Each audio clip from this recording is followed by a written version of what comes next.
कोई और रास्ता भी तो होगा। एक ही रास्ता है। क्या? अगर नन्नीलाल चौधरियों को माफ कर दे।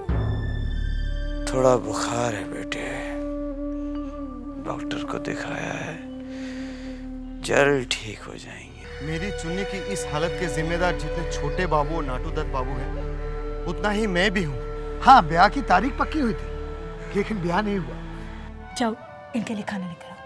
माला, इनके लिए भी खाना लाना, जब खाएगी। जी।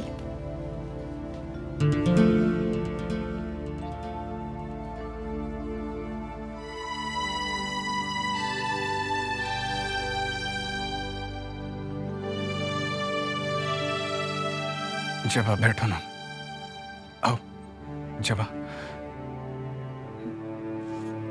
बैठो ना।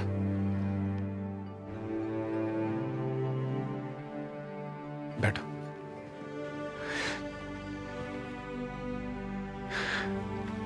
देखो, अपने आप को अकेला मत समझना। बस अब बहुत हो गया हवलदार जी।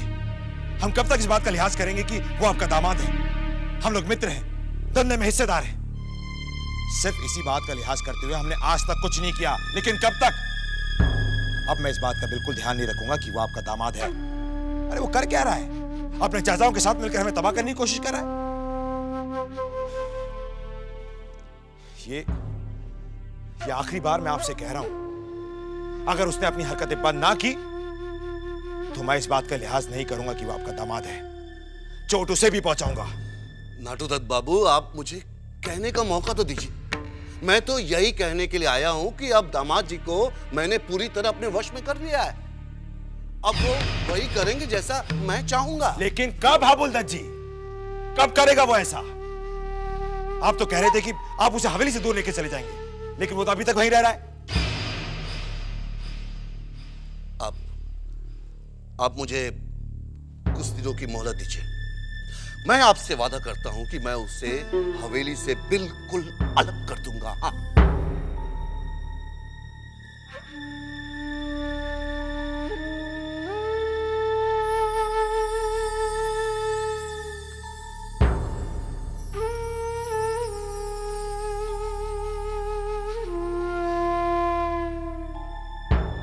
ठीक है,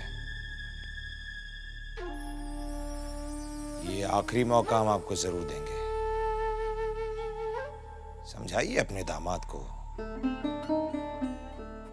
वरना अच्छा नहीं होगा उसके लिए। नहीं, मैं समझाऊंगा ना, कहा है मैंने तो समझाऊंगा।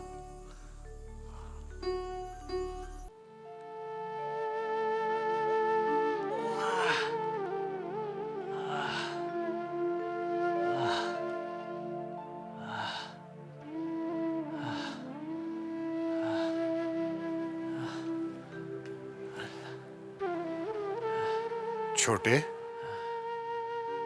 अब कैसी तबीयत है रे तेरी? पता नहीं भाई साहब, ये दर्द रुक रुक कर आता है, समझ में नहीं आता से छुटकारा कब पाऊंगा मैं। ठीक है, तू आराम कर, हम बाद में आ जाते हैं। नहीं भाई साहब, मैंने नन्हे को बुलाया है, उससे बात करना बहुत जरूरी है। कोई बात नहीं, हम बाद में आ जाएंगे। नन्हे तो यही है। हम छोटे चाचा, आपने मुझे बुलवाया? बैठ नन्हे, मजले चाचा तुमसे कुछ पूछना चाहते हैं। जी मजले चाचा। ये नन्हे, बाहर के लोग कुछ बातें कर रहे हैं आपस में, तुम्हारे बारे में। तो हमने सोचा कि तुमसे भी पूछ लें। जो सुना क्या वो सच है? जी चाचा। लेकिन क्यों बेटे? दरअसल चाचा, देख बेटे, डर मत, जो भी कहना चाहता है खुल करके है। ये मत समझ कि हम दोनों भाई तुझ पर किसी किस्म का दबाव डालने की कोशिश कर रहे हैं। अरे बेटे, हम तो सिर्फ ये जानना चाहते हैं कि तूने ये फैसला क्यों लिया। चाचा, मेरे पास इसके अलावा कोई रास्ता ही नहीं था। आपको क्या लगता है हवेली छोड़कर जाना मेरे लिए आसान है? बचपन से लेकर आज तक आप लोगों के साए में रहा हूं। कभी किसी चीज की परेशानी नहीं होने दी आपने। मैं जानता हूं चाचा, मैंने बहुत गलतियां की हैं, मगर आपने हमेशा मेरी गलतियों को नजरअंदाज किया है। मगर हर चीज की एक हद होती है चाचा। अब वो वक्त आ गया है कि मुझे अपनी गलतियों को सुधारना चाहिए, और उसके लिए मुझे इस हवेली के महफूज दायरे से बाहर जाना होगा चाचा। देखो नन्हे, तुम अब बड़े हो गए हो, तुम्हारी जिम्मेदारियां भी बढ़ गई हैं, तो हम तो यही चाहेंगे कि तुम जो भी कदम उठाओ सोच समझ के उठाओ।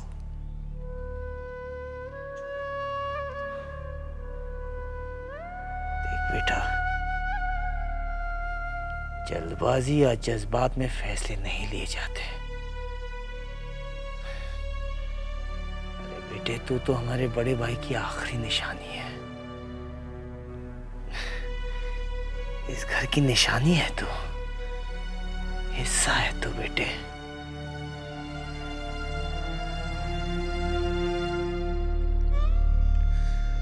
नन्हे, एक लकड़ी होती है ना, उसे कोई भी तोड़ सकता है, मगर लकड़ियां अगर इकट्ठी हो जाएं, एक साथ हो जाएं, तो उसे कोई नहीं तोड़ सकता। मजबूती आ जाती है। हाँ, मैं सब समझता हूं चाचा। नहीं समझते नन्हे, तुम नहीं समझते। एक दिन तुम्हारी भी उम्र होगी, और फिर देखना तुम्हारा बेटा बेहतर भविष्य के लिए तुम्हें छोड़ के चला जाएगा। नहीं चाचा, मैं ऐसा हरगिज नहीं होने दूंगा। मैं ऐसी नौबत आने ही नहीं दूंगा जो मेरा बेटा मुझे छोड़कर जाने पर मजबूर हो।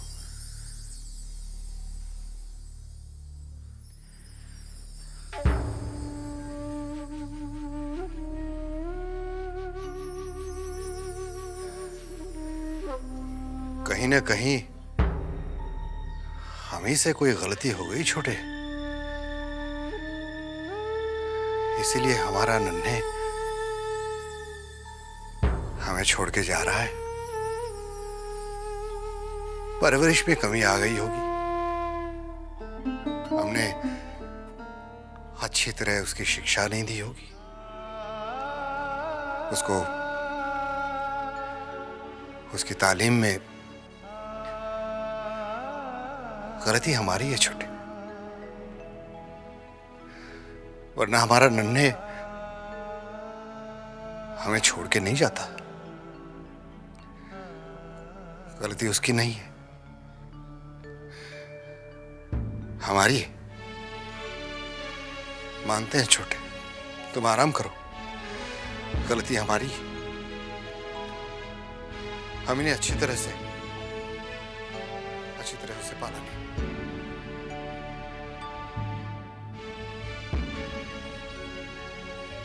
बस और नहीं खाया जाएगा मुझसे। तुमने खाया ही कहाँ है? खाओ ना। तुमने कहा इसलिए थोड़ा बहुत खा लिया, वरना बिल्कुल मन नहीं था।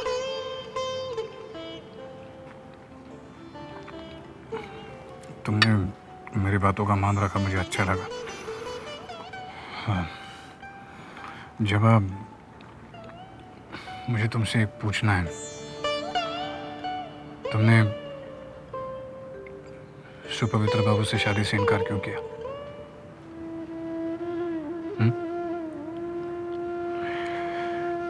तुम्हें नहीं लगता तुमने ऐसा करके उनका अपमान किया है?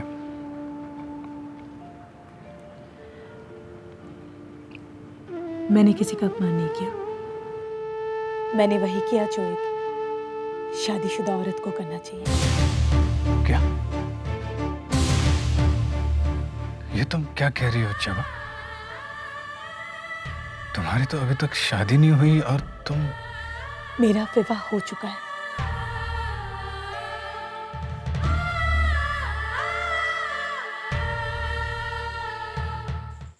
चारू, अब जल्दी से अपना सामान बांध लो। इस हवेली को अब हम छोड़ देंगे। क्या? पर क्यों? हम तुम्हारे पिताजी के घर चलेंगे। आप इतना बड़ा फैसला अपने आप कर लिया, मुझसे पूछा तक नहीं? मैंने अपने आप नहीं किया है, तुम्हारे पिताजी से बात करके ये फैसला किया है। तुम तैयारी करो। जबा, तुमने मुझे बड़ी उलझन में डाल दिया है। साफ साफ बताओ ना, ये क्या पहेली है? ये पहले नहीं है, सच्चाई है जो मुझे पिताजी से पता लगी। पिताजी से? हाँ, जिस दिन मुझे हल्दी लगाई जा रही थी उसी दिन पिताजी का देहांत हुआ। मुझे अचानक खबर मिली। दीदी जल्दी चलिए, बाबूजी की तबीयत खराब हो गई। मैं घबरा कर भागी और जाके देखा पिताजी जैसे सांस के लिए तड़प रहे थे। जल्दी से डॉक्टर बाबू को बुला कर ले। क्या? जल्दी से। नहीं बेटी नहीं, अब मुझे डॉक्टर की कोई जरूरत नहीं है। मेरी बात ध्यान से सुन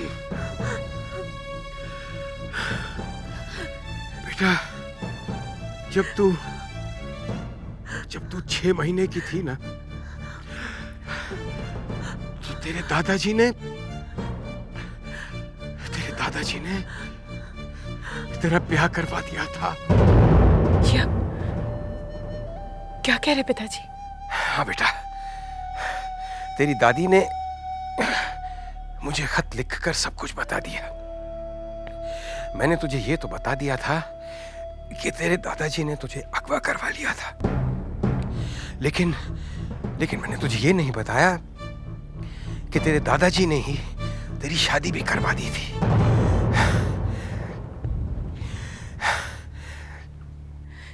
ये आपने पहले क्यों नहीं बताया? क्योंकि बेटा मुझे खुद पता नहीं था। जब तक तेरी दादी का खत नहीं मिला तब तक मैं कुछ नहीं जानता था। एक रात जब तू अपनी दादी की बगल में सो रही थी ना, तो तेरे दादाजी वहां आए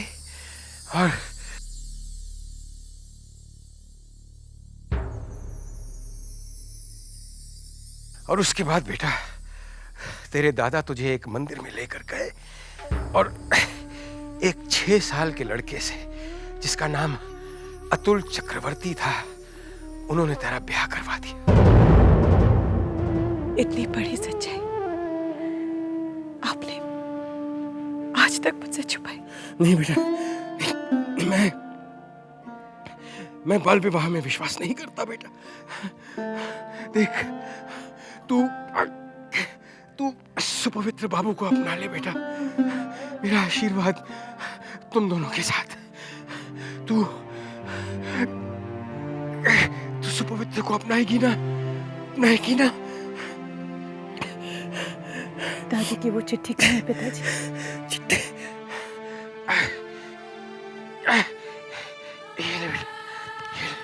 ये है वो चिट्ठी।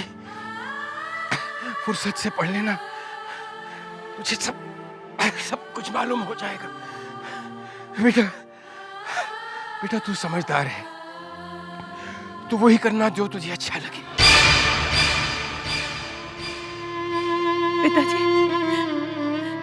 पिताजी, पिताजी।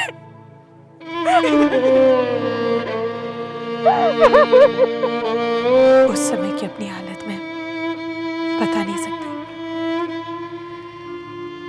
ऐसा लगा जैसे सारा आसमान भी अगर मेरे ऊपर टूट कर गिर जाए।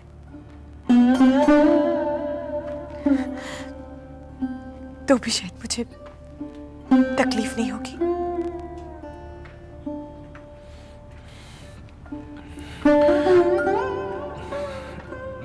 जब क्या तुम्हें लगता है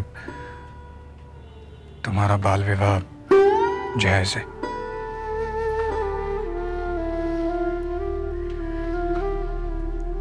भले ही वो विवाह मेरी नासमझी में हुआ,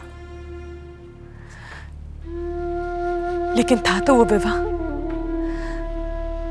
और एक हिंदू नारी अपने जीवन में एक ही बार विवाह करती है। लेकिन अगर तुम्हें पता चले कि तुम्हारी जिनसे शादी हुई है उनकी दूसरी शादी हो चुकी है, उन्हें बाल बच्चे हैं, तो तुम क्या करोगे?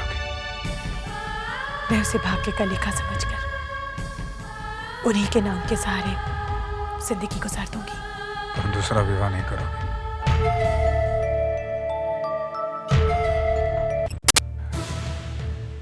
उनका नाम, पता वगैरह कुछ है तुम्हारे पास? तुम उन्हें मेरे लिए खोजोगे? हाँ, तुम्हारे लिए काम करना मैं अपना धर्म समझता हूं। भले ही वो कहीं भी हो, मैं उन्हें खोज निकालूंगा।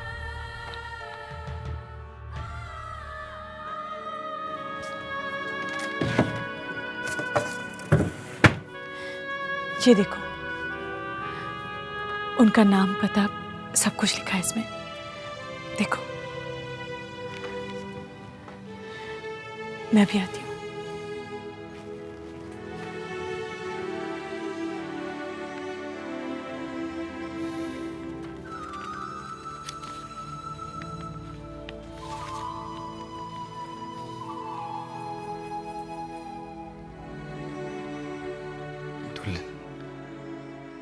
दूल्हे का नाम श्री अतुल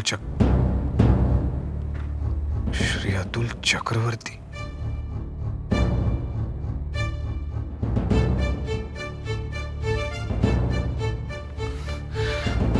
पिता का नाम श्री सतीश चंद्र चक्रवर्ती।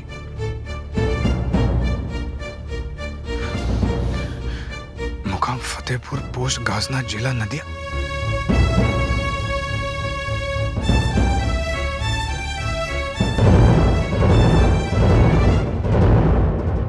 क्या हो रहा है? सतीश चंद्र तो मेरे पिताजी का नाम है, और अतुल चक्रवर्ती मेरे बचपन का नाम, पिताजी का दिया हुआ नाम, और पता भी मेरे ही गांव का है। हे भगवान, ये क्या लीला है तेरी? जबा को अगर मैं बता दूं कि वो अतुल चक्रवर्ती मैं हूं, ये मेरे ही घर का पता है, तो जबा कहीं गलत न समझ बैठे। क्या करूं? नहीं, मुझे इसके बारे में पूरी छानबीन करनी होगी। भले ही मुझे गांव क्यों न जाना पड़े, मैं जाऊंगा, मगर जबा को अभी कुछ नहीं बताऊंगा। क्या हुआ? परेशान क्यों लग रहे हो? नहीं, ये जवाब पता पढ़कर तसल्ली हुई कि ये तो मेरा ही गांव है। तुम जानते हो इन्हें? ध्यान नहीं आ रहा जवाब, लेकिन मैं इनकी पूरी खोज खबर निकालता हूँ और उसके बाद ही लौटूंगा। चलता हूँ, अपना ख्याल रखना।